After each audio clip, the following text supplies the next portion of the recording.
자, 허생전 프린트를 펴주시면 되고요. 빈칸을 채우면서 전체적으로 내용을 정리하도록 하겠습니다.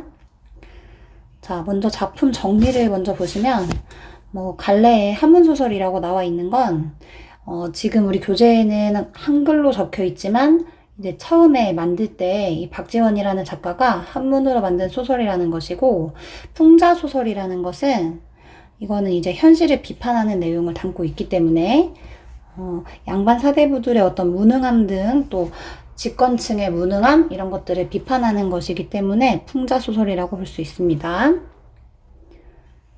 자, 그리고 시간은 이제 17세기를 배경으로 하고 있는데 창작 시기는 그거보다 더 뒤에 이제 지어진 거기 때문에 이제 과거의 그런 배경을 바탕으로 하고 있는 작품이라고 볼 수 있고, 이 17세기라고 볼 수 있는 근거는요, 이 작품 속에 실존 인물인 이완대장이 나오죠.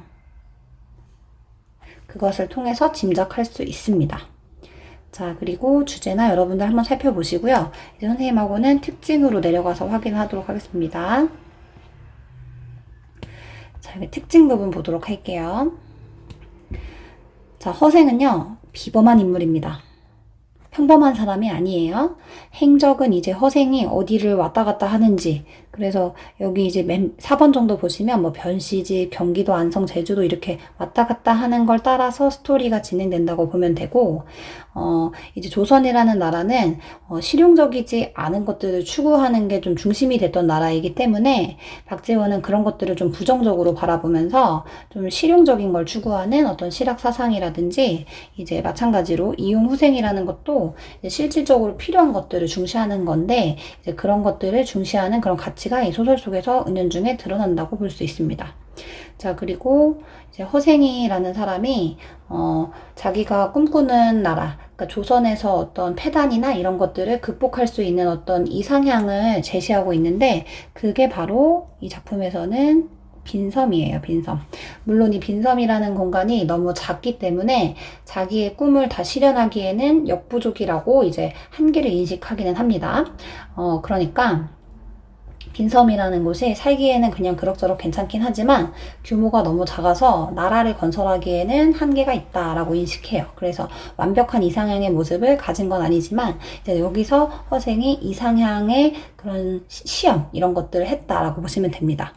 자, 그리고 4번의 빈칸은 이제 공간에 따라서 시상이 전개된다. 이 이야기가 전개된다. 이렇게 볼 수 있고, 그리고 특징은 이제 결말이 완성된 형태가 아니라 미완이라는 것인데, 일반적인 고전소설 같은 경우에는 얘는 이제 행복한 결말 또는 이제 권선징악이라고 해서 착한 사람은 벌을 받고, 착한 사람은 이제 선한 사람은 이제 권하고, 그리고 악한 사람은 벌을 받는 그런 권선징악의 스토리가 확실하게 드러나거든. 결말이 이제 딱 떨어지게.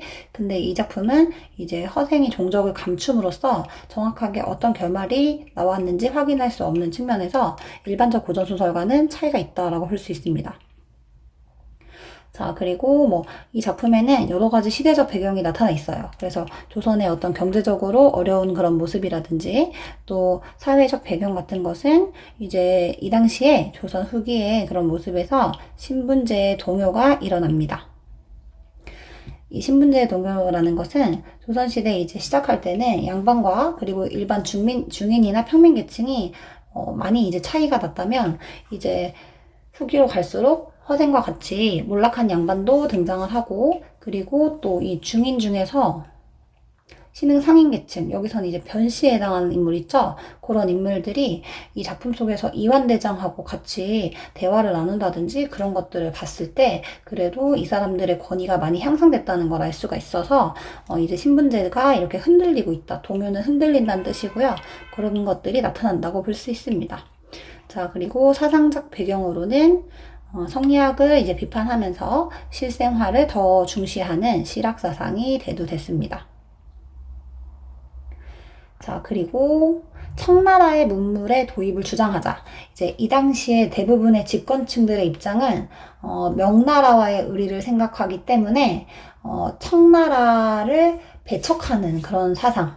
그래서 이제 북벌을 하자 이렇게 얘기를 합니다. 일반적으로. 근데 이 작품에서는 그런 북벌론에 대해서 부정적으로 약간 부정적인 건 아니지만 북벌론도 좋지만 일단 그래도 배울 점은 배우자는 그런 북학론적인 태도가 나타난다고 볼 수 있습니다. 자, 그러니까 허생이 북벌을 하자는 것에 대해서 반대를 하는 건 아니에요. 그러니까 대신에 이제 정말 북벌을 하자면 우리가 좀 제대로 준비를 해야 되기 때문에 그런 과정에서 어느 정도 북학을 해야 될 필요성도 있다고 느끼는 거예요, 허생은. 그래서 허생은 뭐 북벌을 비난하는 것은 아니고 이제 계획 없이 그냥 허울만 있는 북벌로는 의미가 없다. 이렇게 주장하는 입장이니까 참고로 알아두세요. 자, 그 다음에 이제 장면별 핵심 내용 정리는요. 소설이 5단 구성, 발단, 전개, 위기, 절정, 결말 이렇게 되어 있기 때문에 그 5단 구성에 따라 있고요. 그리고 이 절정 부분은 특히 허생이 이제 큰 분노를 느끼는 장면이 들어가 있어야 하기 때문에 이제 우리 페이지를 치면 절정이 지금 3페이지에 있어요. 3페이지에 보면 이 절정 부분의 내용은 허생이 막 이완대장한테 이것저것 막 이렇게 그 시사삼책이라고 해가지고 조선을 살릴 수 있는 방도를 마련을 해라 이렇게 3가지 정도를 알려줬는데 그때마다 이완대장이 다 못하겠다라고 말하니까 허생이 열받아가지고 이 칼을 목으로 잘라버리겠다고 하면서 막 분노를 느끼는 그 부분이 있거든요. 그 부분이 가장 갈등이 최고조에 해당하는 절정이라고 보시면 됩니다. 일단 우리는 앞에서부터 차례대로 해서 발단부터 보도록 할게요. 자, 허생 아내하고 허생의 대화가 제일 앞에서 이루어지는데요. 그때 이제 허생 아내는 허생과 다르게 경제적 능력이 좀 있는 여자예요. 그러니까 특별하게 능력이 뛰어나다는 건 아니고 어쨌든 먹고 살아야 되기 때문에 그냥 공부만 하는 그런 남편만 믿고 있을 수가 없으니까 직접 나가가지고 이제 돈을 벌어오는 그런 여성입니다. 그래서 남편에게 언제까지 그렇게 책을 읽을 것이냐, 나가서 돈을 좀 벌어와라 이렇게 이제 주장을 하는 것이죠. 자, 그래서 이 허생 아내는요 사대부의 그런 무능력, 책만 읽을 줄 알고 실생활에 도움이 되지 않는 그런 사대부의 무능력을 비판하고 있는 것이 이 작가의식을 대변한다라고 볼 수 있습니다. 그리고 사건 전개의 계기를 마련하는 것은 이제 허생이 바가지를 긁었기 때문에 허생에게 바가지를 긁었기 때문에 허생이 뭐를 하게 되는 거예요. 나가서 상행위를 하게 되죠. 그 과정들이 이 소설에 담겨 있기 때문에 아내의 바가지가 그런 도움을 줬다라고 볼 수 있습니다. 자, 그리고 허생과 아내가 이렇게 갈등을 겪는 이유는요, 두 사람의 가치관의 차이가 아주 컸기 때문이에요. 자, 그래서 두 사람의 인물과 인물 간의 갈등이기 때문에 지금 외적 갈등이라고 나와 있죠. 자, 그리고 이제 우리가 두 개를 이제 표로 가지고 비교를 해보면은, 자, 허생 같은 경우에는, 독서는 그 자체가 그냥 즐거운 것이고, 뭐 학문 수양이나 자기 수양, 자기의 이제 공부를 더 많이 하고, 그리고 자기 몸이나 정신을 가다듬는 그런 것들을 위해서 독서를 하는 것이다. 이거를 위해서 독서라는 건 그 자체가 목적인 것이지 독서를 수단으로 생각하지 않습니다. 독서는 그냥 독서하는 것 자체가 의미가 있어 이렇게 보는 거야. 그래서 상당히 비실용적, 왜냐면 이걸로 돈 벌 수도 있는 게 아니니까. 그리고 관념적인 그런 사고를 하는 인물이라면 아내는 아닌데 독서를 했으면 그걸로 뭔가 결과물이 나와야지, 그걸로 월급을 타온다든지 뭔가가 있어야지 이렇게 생각을 하는 사람이라서 독서는 수단이라고 봅니다. 목적이 아니다. 그것을 통해서 뭔가를 얻을 수 있어야 한다 이렇게 보는 거예요. 그리고 우리가 한자성어 중에 입신양명이라는 건 잘 기억을 해야 돼요. 이거는 왜냐면은 우리 이번 중세국어 시험 범위에 소학언해가 들어가죠. 그 소학언해에서도 부모에게 효도를 하기 위해서는 내가 몸을 세워서 이름을 알려라 그렇게 나와 있죠. 그게 이제 입신양명이란 뜻이에요. 입신양명은 내가 이제 열심히 노력해서 내가 이름을 여기저기 막 알리는 거야. 유명해지는 거야. 근데 그렇게 하는 것을 이제 강조하는 그 말이고, 아내는 어쨌든 공부를 했으면 이렇게 입신양명을 해가지고 돈을 벌어와야 된다라고 생각하는 사람이기 때문에 실용적이고 실리적인 그런 사고를 하는 사람입니다. 그래서 이런 가치관이 서로 충돌했다라고 보시면 돼요. 자, 그리고 발단 부분에서는 허생이 이제 살고 있는 공간이 묵적골이라는 공간이 나오는데, 여기는 조선에 실제 존재했던 곳이고 이곳이 이제 몰락한 양반이 살던 곳입니다. 실제로요. 몰락한 양반들이 원래 살던 곳이기 때문에 허생이 묵적골에 산다는 걸 통해서 아, 걔는 망한 양반이구나 이런 걸 알 수가 있어요. 자, 그리고 두 사람의 대화를 보면은 아내가 진짜 열받아가지고 아니 그러면 너 이것도 못하고 저것도 못하고 다 못하겠으면 도둑질도 못하니? 이렇게 말하는 부분이 있어요.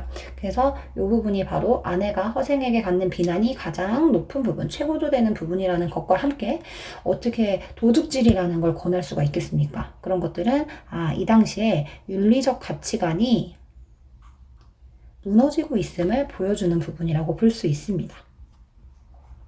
자, 이렇게 해서 발단 마무리가 됐고요. 이제 전개 부분으로 넘어가시면 전개에서 이제 선생님하고 여기 말고 조금 밑으로 내려가서 이 부분 먼저 보도록 하겠습니다.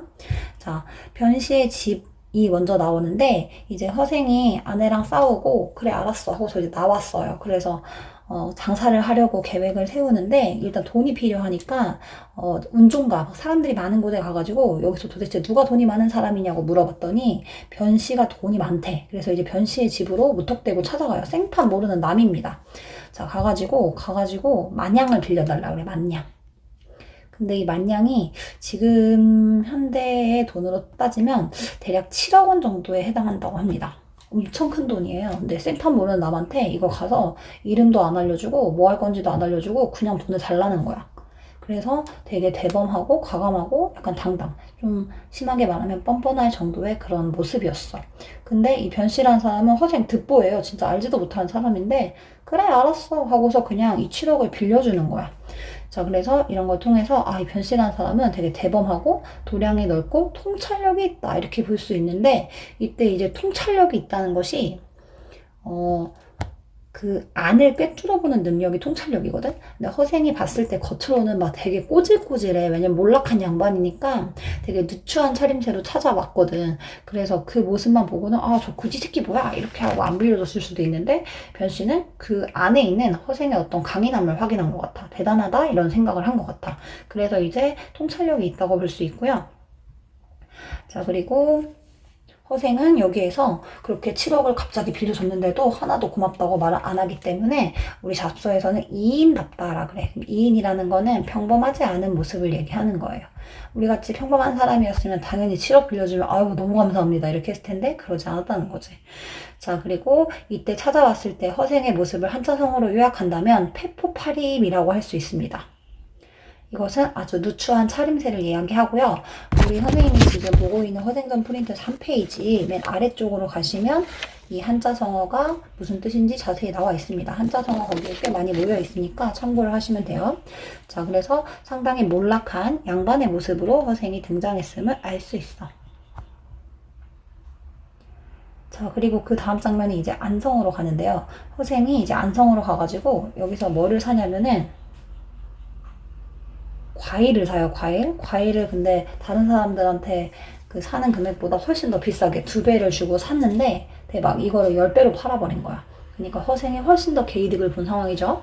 자, 우리가 이게 생각보다 조선이란 나라가 되게 경제가 규모가 작다라고 볼 수 있는 것이 만약에 지금 같으면은 선생님이 나가서 과일을 몰빵으로 이제 2배로 다 매점 매석을 한다고 하더라도 매점을 한다고 하더라도 우리가 뭐 다른 나라에서 수입을 한다든지 다른 지역에서 가져온다든지 이렇게 해서 과일 금액을 조금 조정할 수 있는 그런 여력이 되거든 지금은.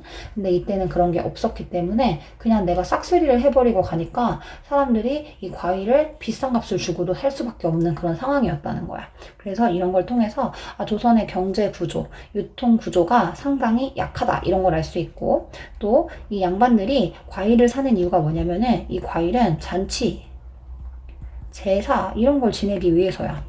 이런 거는 솔직히 안 해도 그만인 거거든? 근데 왜 하냐면 가오 때문에 그래. 자, 교과서적으로 말하면 명예를 중시하는 그런 양반들. 이 명예 때문에 미친 듯이 비싼데도 돈 주고 사는 거예요.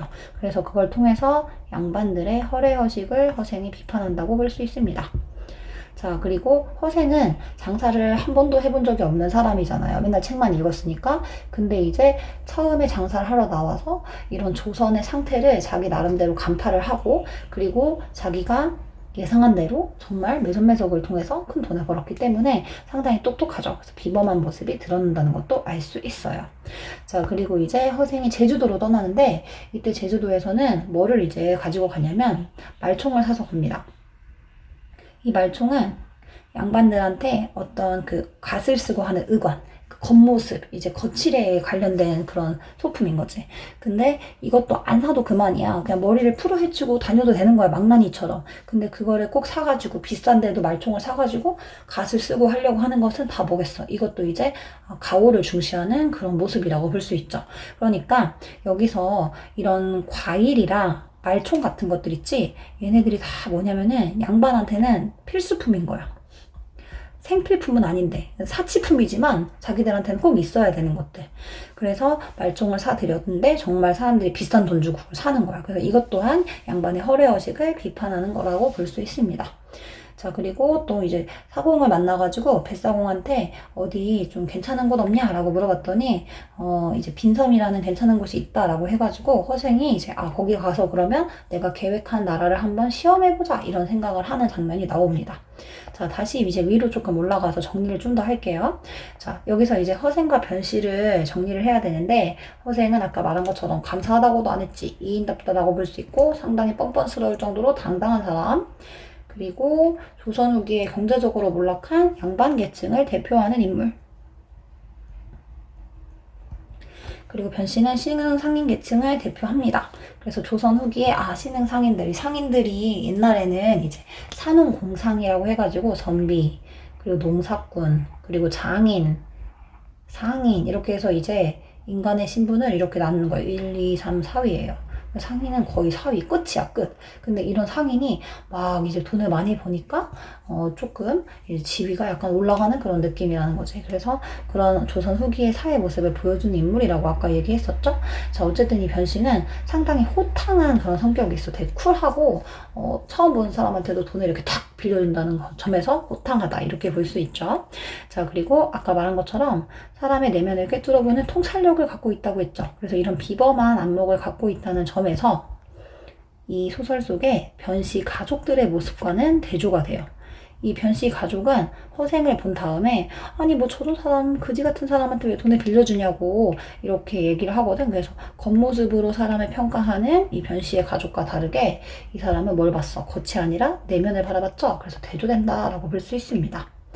자, 그리고 허생의 상행위는 매점매석이라고 요약할 수 있겠죠. 자, 이 두 소재가 뭐라고 했지? 양반한테는 사치품이면서 필수품이 되는 거. 이거 없어도 사는 건데 꼭 살려고 했어. 비싼 돈으로. 그래서 진짜 뭐랄까 허세가 아주 그냥 대단하다 이런 거 알 수 있죠. 그래서 양반의 허례허식을 비판한다.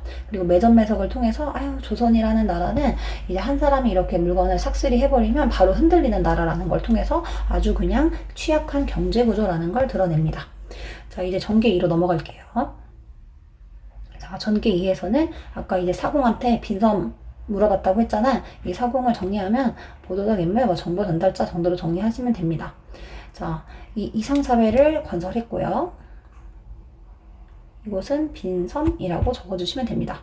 자, 빈섬에서 중시하는 건 덕치주의였어. 덕을 중시하는 모습. 왜냐면 허생이 이렇게 말을 했거든.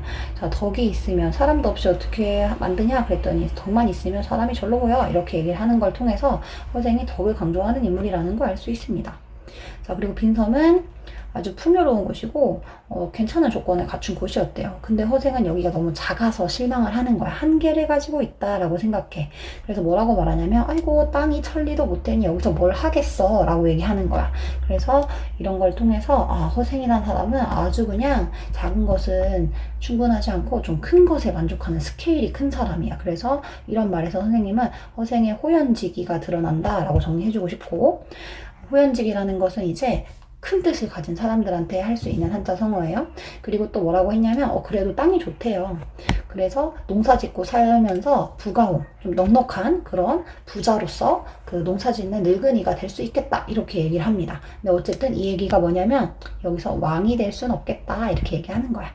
자, 그리고 여기서 이제 자급자족을 할 수가 있고, 그리고 해외 무역을 할 수가 있어. 왜냐면은 여기가 공간이 어디냐면 사문이라는 곳이랑 장기의 중간이래요.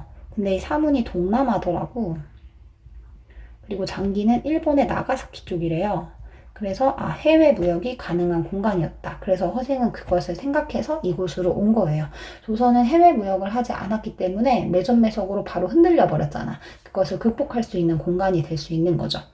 자, 그리고 조선으로부터의 영향을 아예 차단하려고 해요. 왜냐하면 여기는 조선과는 다른 이상향이 돼야 되기 때문에. 그래서 허생이 이제 여기서 한계를 느끼고 이제 나는 그만 떠나겠다라고 하고 나가면서 여기에 이제 드나들 수 있는 배들을 다 없애버리면서 가지 않으면 오는 이도 없겠다라고 해서 이 섬 안에서만 그냥 사람들이 돌 수 있게끔 하고 떠나버려요. 자, 그 다음에 7번. 자, 허생이 떠날 때 나는 이제 떠나지만 너네들이 앞으로 살기 위해서는 어른과 어린아이 사이에 어떤 도리만 잘 지키면 살아가는데 큰 문제가 없다라고 얘기를 합니다. 그래서 막 복잡한 문제를 다 떠나서 그냥 장유서 정도는 좀 지켜달라고 얘기를 합니다. 이게 이제 어른과 어린아이 사이의 도리, 그러니까 예의 있게 지내라는 그런 뜻이에요. 자, 그 다음에 밑에 이제 정리는 허생이 이제 도적들을 나라의 이제 군도라고 하는데 이 군도가 나라에서는 아주 문제였어. 근데 이 사람들도 먹고 살기 힘들어서 도적이 된 거였는데 어쨌든 지배층이 너무 무능력하기 때문에 이 사람들을 도적으로 만들었고 또 그 도적들을 잡지 못해서 일반 백성들이 너무 고통을 당하고 있었던 거야. 근데 허생이 이제 쫙 나타나가지고 이 도적을 싹쓸이 해가지고 빈 섬으로 데리고 갑니다. 자, 그래서 결국 지배층들이 해결하지 못했던 나라의 도적 문제를 허생이 다 치워줬으니까 문제를 해결해 준 거지. 그래서 현실 문제를 해결하는 허생의 능력을 보여주고요. 그리고 이들이 못한 걸 허생이 했기 때문에 집권층이 못한 거, 집권층의 무능함을 우회적으로 돌려서, 우회적으로는 돌려서란 뜻이야. 비판하고 있다라고 볼 수 있어. 자, 이 허생이 집권층, 즉 지식인들에 대한 어떤 부정적 생각이 드러나는 말 중에서 이런 게 있어. 이 섬에서 사람들이 이제 다 이제 어느 정도 살만하게 만들어 놓고 허생이 떠났다고 했잖아. 그때 떠날 때 이 섬에 화근을 없애야지 하면서 이제 다 누구를 데리고 나갔냐면 이 화근이 지식인들이었거든. 지식인들을 다 데리고 나갑니다. 자, 그래서 이런 걸 통해서도 허생이 이런 집권층 혹은 지식 계층에 대한 어떤 인식을 알 수 있습니다. 지식 계층에 대한 부정적 인식.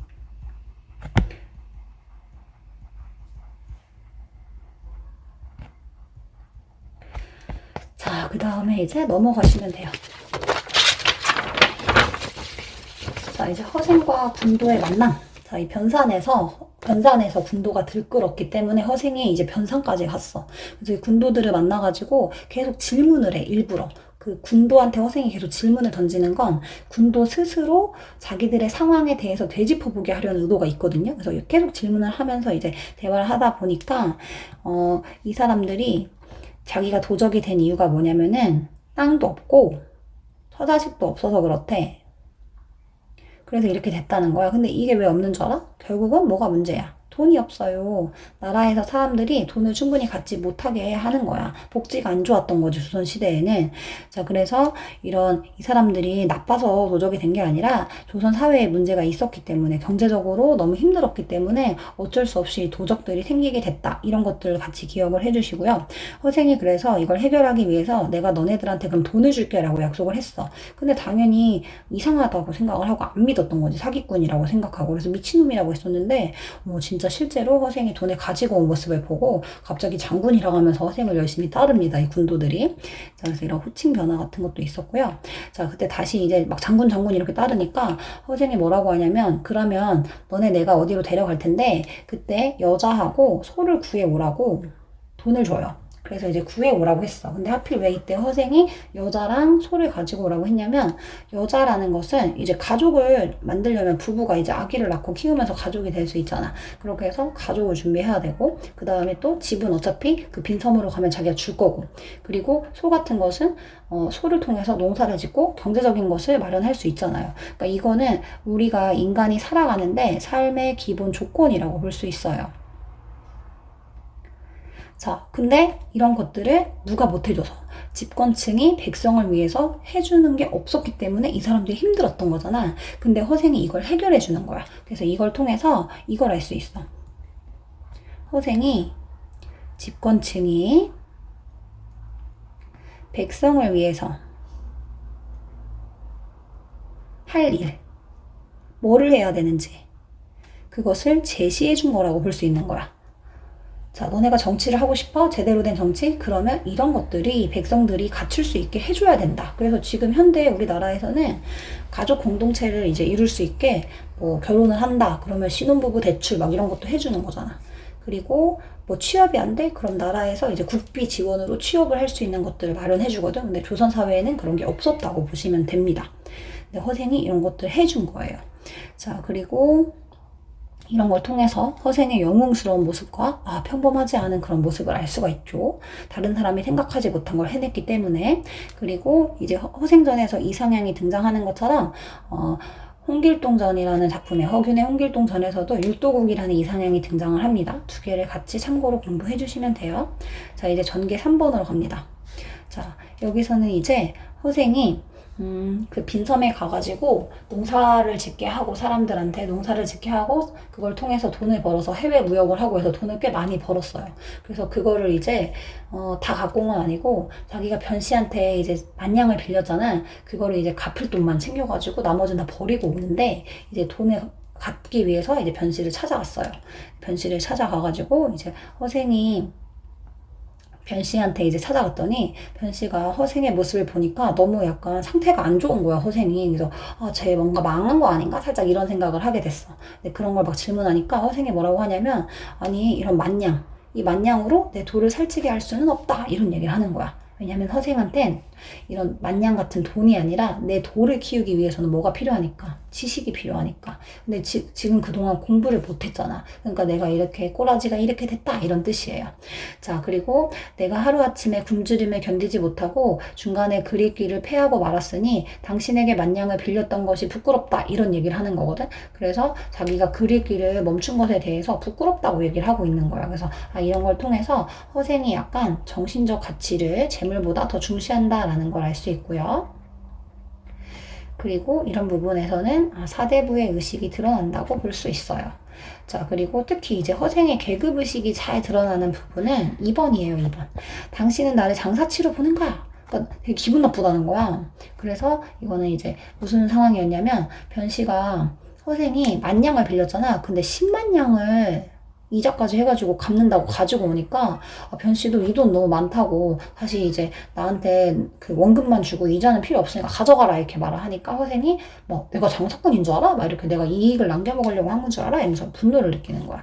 그래서 이런 것들은 상인계층에 대한 부정적 태도 가 나타났다라고 볼 수 있습니다. 자, 이런 것은 허생의 어떤 계급의식의 한계가 드러나는 부분인데요. 자기가 사대부로서 우월의식을 가지고 있는 것이고요. 아까 말했던 산원공상 선비 제일 높고 상인 제일 아래에 있거든. 이런 계급의식을 가지고 있음을 알 수 있습니다.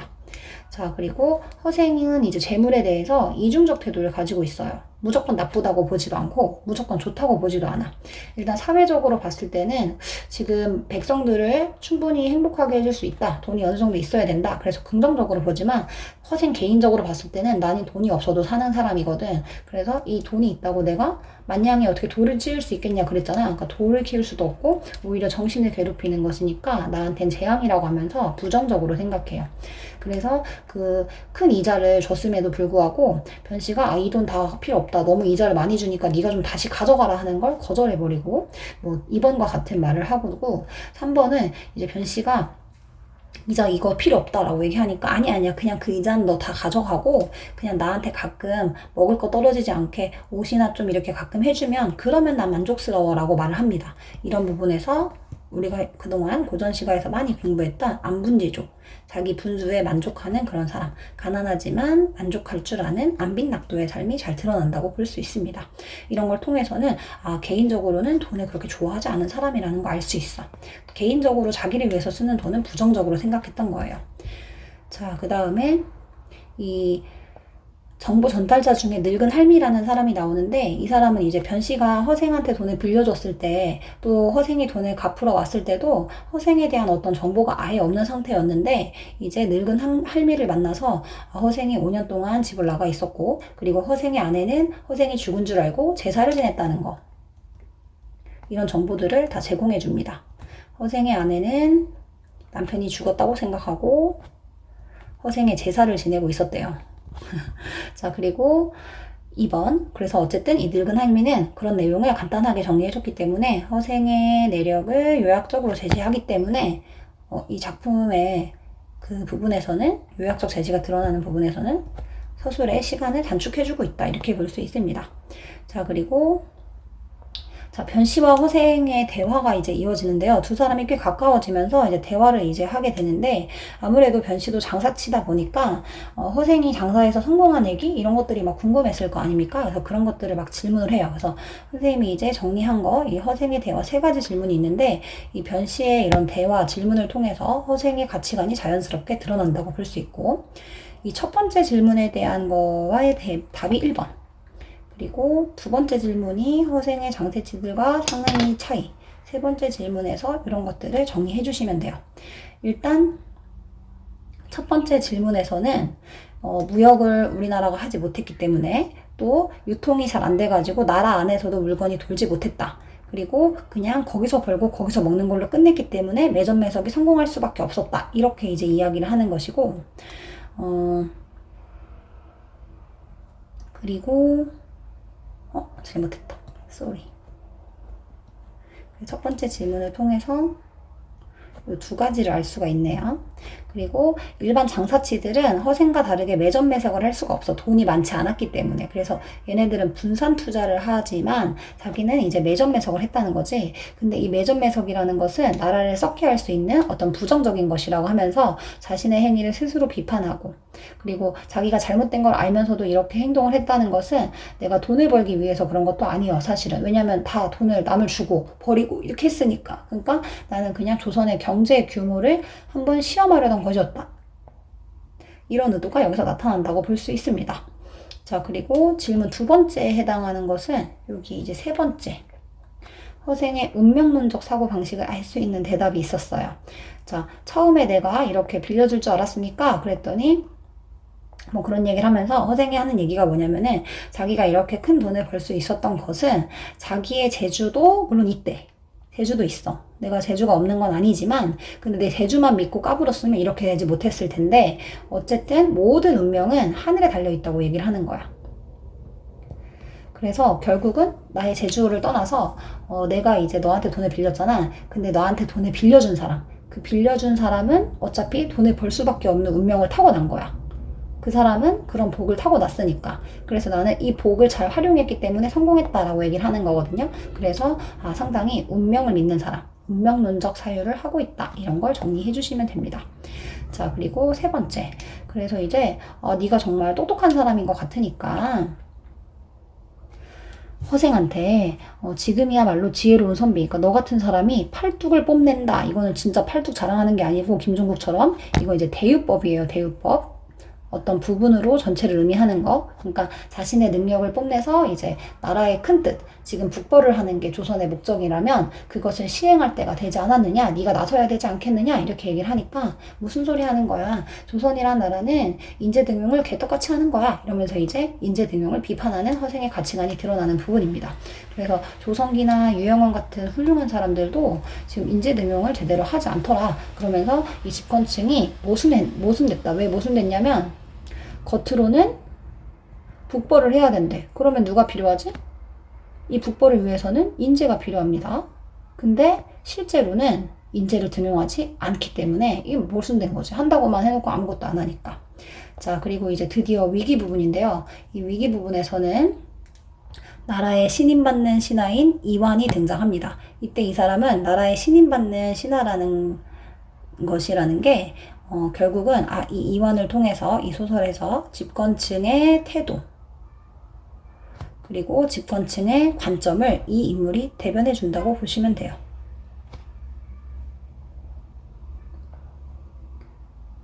자, 그리고 이 사람은 아까 말한 것처럼 실존 인물이고요. 그리고 사건 전개의 사실성을 부여합니다. 자, 그리고 이거는 18세기가 아니에요. 17세기로 바꿔주시고, 그리고 자, 허생이 이제 그 이완대장을 대하는 태도를 통해서 위정자가 뭐냐면 정치인을 말하는 거야. 정치인들. 그때 당시에 지배계층.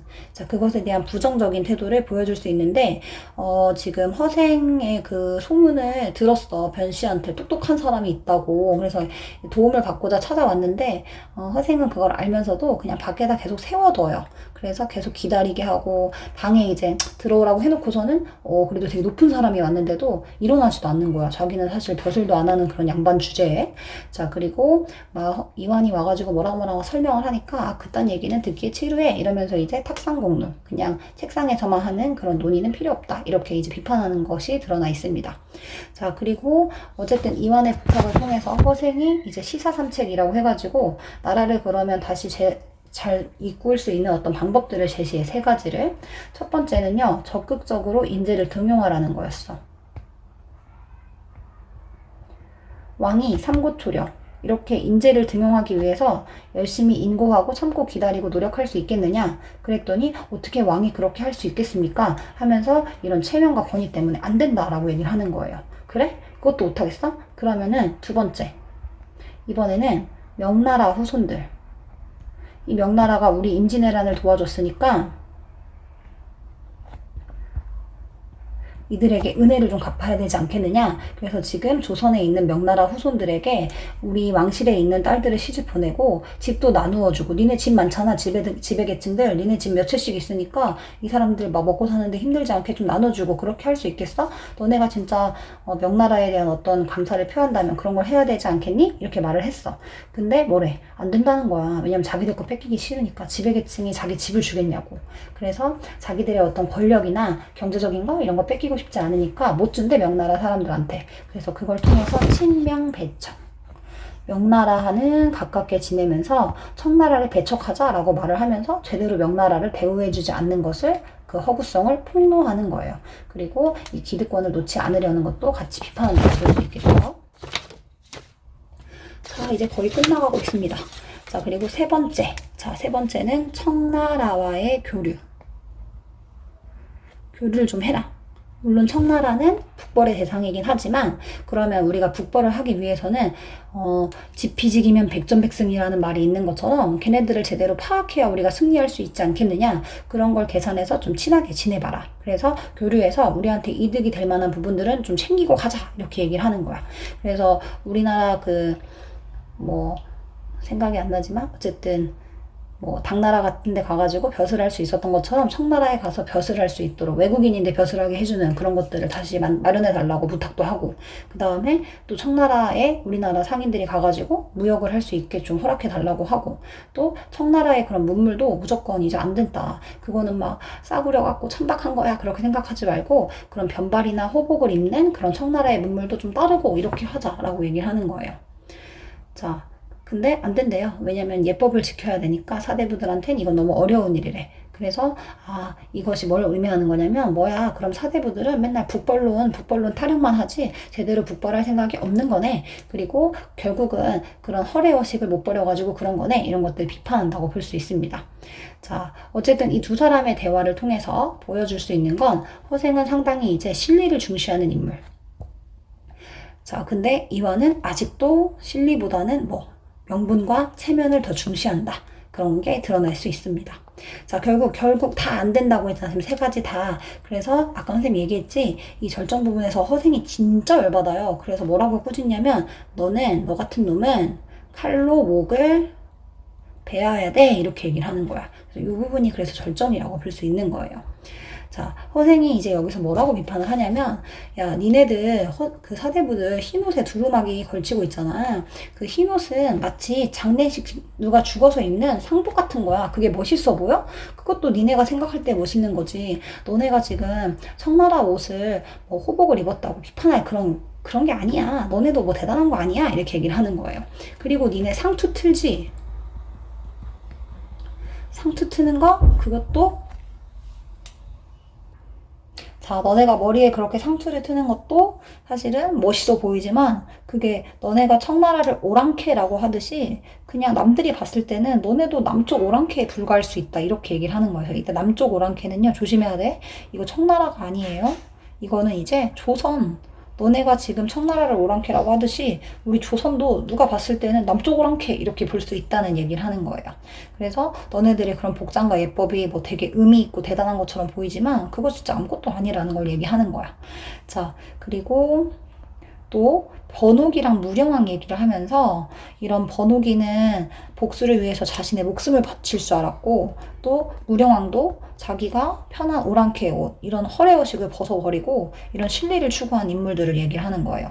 자, 그래서 이렇게 신리를 중시하는 인물들을 통해서 너네도 그 번옥이랑 무령왕 같이 그런 사람이 똑똑한 거야 너네들보다 이런 얘기를 하는 거예요. 자, 그래서 사대부들은 이런 신리보다는 그냥 관념적인 대의 명분에만 명분만 중시하는 그런 사대부들을 비판한다고 볼 수 있어. 자, 그리고 이완을 통해서 본 당시의 위정자들. 자, 위정자가 뭐라고 했어? 정치하는 사람들 얘기하는 거예요. 정치인들. 위선자는 또 달라. 위선자는 이건 겉과 속이 다른 나쁜 인간. 이건 이제 인간성이 나쁜 놈들 얘기하는 거고, 이건 정치인들이 그냥 위정자라고 하는 거야. 자, 무기력하고 무능력하고 너무 보수적이지. 왜냐면 계속 현상 유지를 하려고 하고 개혁을 하지 않기 때문에. 자, 그리고 허례허식을 중시한다.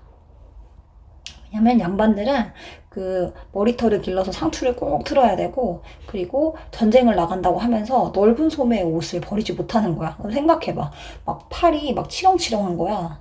팔이 막 소매가 엄청 넓어가지고 그래서 막 이렇게 착 펼치면 촥 이렇게 밑으로 펼쳐지듯이 예를 들어서 이런 옷들 있잖아. 이렇게 막 사람이 이렇게 입었을 때 팔이 이렇게 된 옷 있지. 이런 거 입으면 이런 부분 너무 넓어가지고 싸움 잘 할 수 있겠어? 근데 이걸 꼭 끝까지 입어야 된대. 싸움 나갈 때도 이런 걸 입어야 된다는 거야. 그래서 그런 허례허식 이게 멋있어 보이니까 입는 거거든. 그런 것들을 이제 비판한다고 볼 수 있습니다.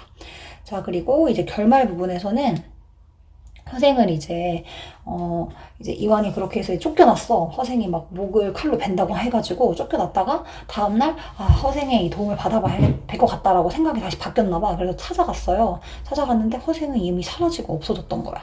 그래서 이 부분을 이제 개방적 결말, 열린 결말, 이완의 결말이라고 할 수 있고 앞에서 정리한 것처럼 일반적인 고전소설은 권선징악으로 딱 이렇게 결말이 맺어지는데 얘는 그렇지 않기 때문에 차별성이 있다고 볼 수 있고 허생의 이인다움 그런 것도 더 부각할 수 있고요. 그리고 허생의 주장, 아까 얘기했던 시사삼책 있지? 그런 시사삼책이 조선이라는 나라에서는 현실적으로 수용하기가 어렵다.